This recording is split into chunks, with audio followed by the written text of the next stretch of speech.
If you ask a movie fan what's the most influential movie of all time, you'd probably get responses based on how frequently the story has been drawn from, or how often the movie gets quoted in everyday life, or how it advanced filmmaking, or its impact on pop culture, or based on the longevity of the franchise it started. With those metrics, you'd probably come up with a list that looks like Seven Samurai, Ferris Bueller's Day Off, The Wizard of Oz, Avatar, Jurassic Park, Toy Story, Pulp Fiction, Iron Man, and Star Wars. And if you asked us poor souls who spend our time actually reviewing movies, you'd get hundreds of different answers. For me, the movie that did the most to get me to start viewing films with a critical eye was the utter abomination that was The Last Jedi. Go away! I would like to submit a movie that I doubt would be very high on many people's lists of the most influential movies of all time, but one whose influence reached far beyond cinema and shaped our culture and even the behavior of tens, if not hundreds, of millions of people. Jaws.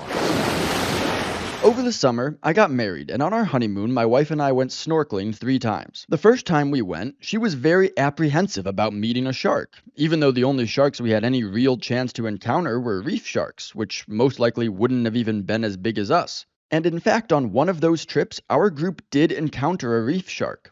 And after one look at us, it darted away so fast we couldn't have gotten a good look at it if we wanted to. About a month later, we rewatched Jaws for its 50th anniversary, and it made me wonder if she or anyone would be so worried about seeing a shark while snorkeling had this movie never come out. Around the same time, I heard a podcast which interviewed Rodney Fox, the man who invented the first shark cage after he had been bitten by a shark after years of diving.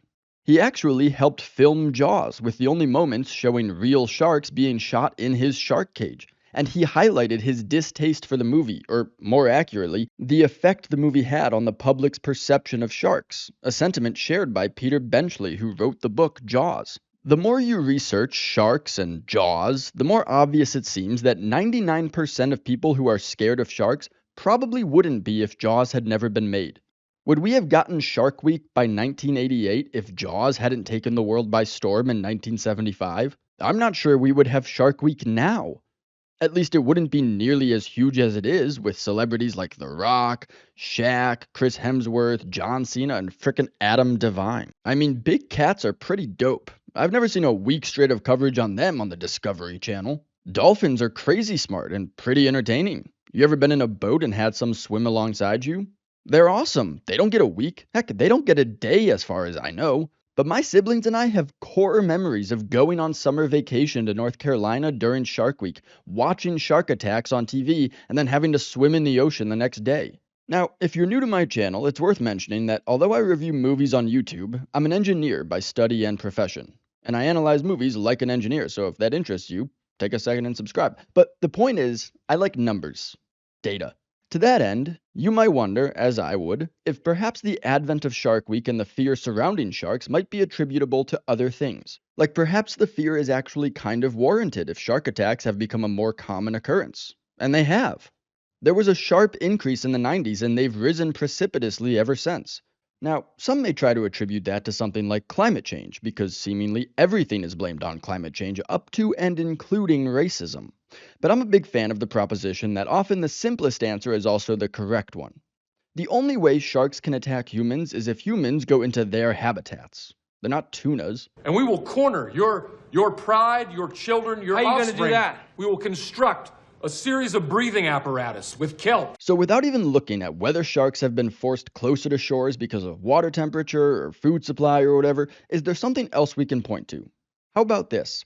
From 1970 to 1998, the number of people surfing increased from 20,000 to 185,000. Now, that's just in New Zealand, but you would imagine a similar multiple hundreds of percentage points increase probably occurred worldwide. And today there are something like 23 million surfers in the world. And I would imagine there's been similar increases in other ocean sports like diving. Let me be clear, this is not a point about climate change or downplaying it or whatever. The point is, if there was a sizable increase in polar bear attacks, and there was also a radical increase in people having snowball fights in the Arctic Circle, I don't think there would be more people scared of polar bears. And the fear people have of sharks is very real.